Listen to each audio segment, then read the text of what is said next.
नमस्कार। ज्योतिषीय श्रृंखला की इस कड़ी में आपका हार्दिक स्वागत है।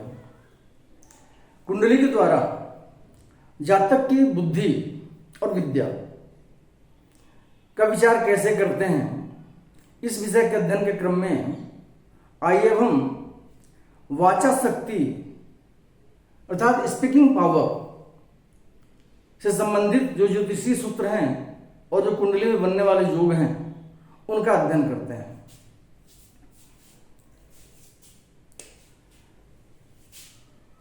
यदि द्वितीयस्थ हो और उसके साथ बृहस्पति बैठा हो तथा उन पर किसी पापक ग्रह की दृष्टि नहीं पड़ रही हो तो जातक बहुत बड़ा वाग्मी होता है तथा अपने मंतव्य का दृढ़ता पूर्वक अपने व्याख्यान में उपयोग कर सकता है। कुंडली में द्वितीय भाव का स्वामी द्वितीय भाव में ही बैठा हो और उसके साथ बृहस्पति ही बैठा हो और उन दोनों पर किसी भी पापक ग्रह की दृष्टि नहीं पड़ रही हो तो ऐसा जातक बहुत वाग्मी होता है। वाग्मी मतलब उसकी वक्तव्य शैली या वक्तव्य शक्ति बहुत ही उत्कृष्ट होती है।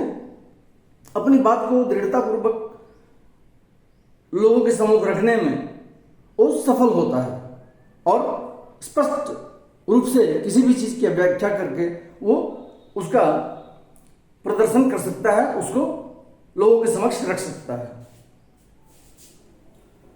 अगला सूत्र है, यदि बृहस्पति और बुध द्वितीयस्थ हो तथा पापक ग्रह से दृष्ट न हो तो जातक का व्याख्यान मनोहर तथा अपूर्व होता है और वैसा जातक धैर्य पूर्वक अपने वक्तव्य को प्रकाशित कर सकता है। बृहस्पति और बुध दोनों द्वितीय भाव में बैठे हुए हों और उन पर किसी भी पापक ग्रह की दृष्टि नहीं पड़ रही हो तो वैसा जातक अपने व्याख्यान को बहुत सुंदर तरीके से प्रस्तुत करता है और उसका व्याख्यान बहुत मनोहर और अपूर्व होता है और धैर्यपूर्वक अपने वक्तव्य को लोगों के सम्मुख रख सकता है। यदि द्वितीय भाव शुभ वर्ग का हो तो जातक अवश्य व्याख्यान में कुशल होता है। यदि द्वितीय केंद्र अथवा त्रिकोण में हो और शुभ ग्रह से युक्त अथवा दृष्ट हो तो जातक की वाचा शक्ति अच्छी होती है। इसमें दो बातें कही जा रही हैं कि द्वितीय भाव यदि शुभ वर्ग का हो अर्थात शुभ ग्रह की राशि उसमें बैठी हुई हो और द्वितीय भाव अन्य शुभ ग्रहों के वर्गों में हो तो वैसा जातक व्याख्यान में कुशल होता है, अच्छा वक्ता होता है।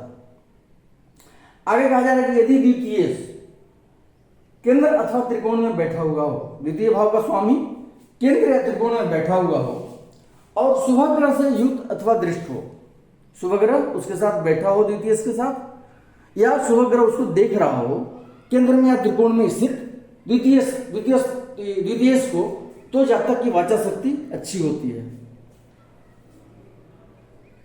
यदि द्वितीय अष्टमगत हो और बृहस्पति उसके साथ हो तो जातक की वाचा शक्ति बहुत ही खराब होती है। द्वितीय भाव का स्वामी अष्टम भाव में बैठा हुआ हो और उसके साथ बृहस्पति ही बैठा हो तो वैसे जातक की वाचा शक्ति बहुत खराब होती है। यदि द्वितीय बृहस्पति के साथ हो अर्थात द्वितीय पर बुध या शुक्र की दृष्टि पड़ती हो तो जातक का व्याख्यान प्रभावशाली होता है तथा ऐसा जातक अपने कुल का पोषक होता है और उसके अनुयायी बहुत लोग होते हैं। द्वितीय या तो बृहस्पति के साथ बैठा हुआ या द्वितीय पर बुध या शुक्र की दृष्टि पड़ रही है, दो में से कोई भी स्थिति बन रही हो तो वैसे जातक का व्याख्यान बहुत ही प्रभावशाली होता है, अपने व्याख्यान से वो लोगों को प्रभावित करता है तथा वैसा जातक अपने कुल का पोषक होता है। अपने कुल में बहुत सारे जो उसके आश्रित होते हैं उनका पोषण करने वाला होता है और वैसे जातक के फॉलोअर्स बहुत ज्यादा होते हैं, बहुत अनुयायी होते हैं। अगला सूत्र है, धन स्थान में शुभ ग्रह की दृष्टि या योग रहने से जातक मिष्टभाषी और सत्यभाषी होता है, परंतु यदि पापक ग्रह से युक्त या दृष्ट हो द्वितीय भाव तो जातक दुर्मुख होता है। धन स्थान में या तो शुभ ग्रह बैठा हुआ हो या धन स्थान पर शुभ ग्रह की दृष्टि पड़ रही हो तो वैसा जातक मिष्टभाषी अर्थात मधुरभाषी होता है मीठा बोलने वाला और सत्य बोलने वाला होता है, सत्यभाषी होता है। अगर वही द्वितीय भाव पापग्रह से प्रभावित हो, पापग्रह द्वितीय भाव में बैठा हो या द्वितीय भाव पर पापग्रह की दृष्टि पड़ रही हो, तो ऐसा जातक दुर्मुख होता है, कटु वचन बोलने वाला होता है, उसके वचन उसकी बातों को कोई पसंद नहीं करता है ऐसे जातक। अगला सूत्र है, धन स्थान में चंद्रमा के रहने से जातक की बोली ठहर ठहर कर होती है, परंतु धनु राशि का चंद्रमा रहने से जातक व्याख्याता, विद्वान और स्पष्टभाषी होता है। द्वितीय भाव में यदि चंद्रमा बैठा हो तो ऐसे जातक की बोली ठहर ठहर कर होती है, वो रुक रुक कर बोलता है या हकला सकता है। परंतु यदि धनु राशि का चंद्रमा द्वितीय भाव में स्थित हो तो वैसा जातक विद्वान होता है, व्याख्याता होता है, अच्छा व्याख्यान देने वाला होता है और स्पष्ट बोलने वाला होता है। अगला सूत्र है, यदि तृतीय भाव सबल हो और उसमें बुध तथा बृहस्पति बैठे हों अथवा उसको देखते हों अथवा बृहस्पति और बुध तृतीय स्थान से केंद्र में हो तो जातक का स्वर अत्यंत मधुर और चालू होता है।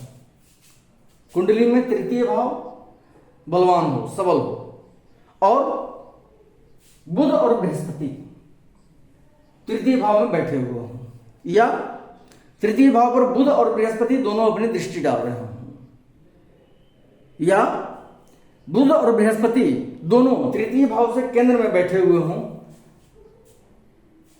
तो वैसे जातक का स्वर अत्यंत मधुर होता है और चारु होता है। चारु मतलब सुंदर, अच्छा वचन बोलने वाला वैसा जातक होता है। अगले वीडियो में हम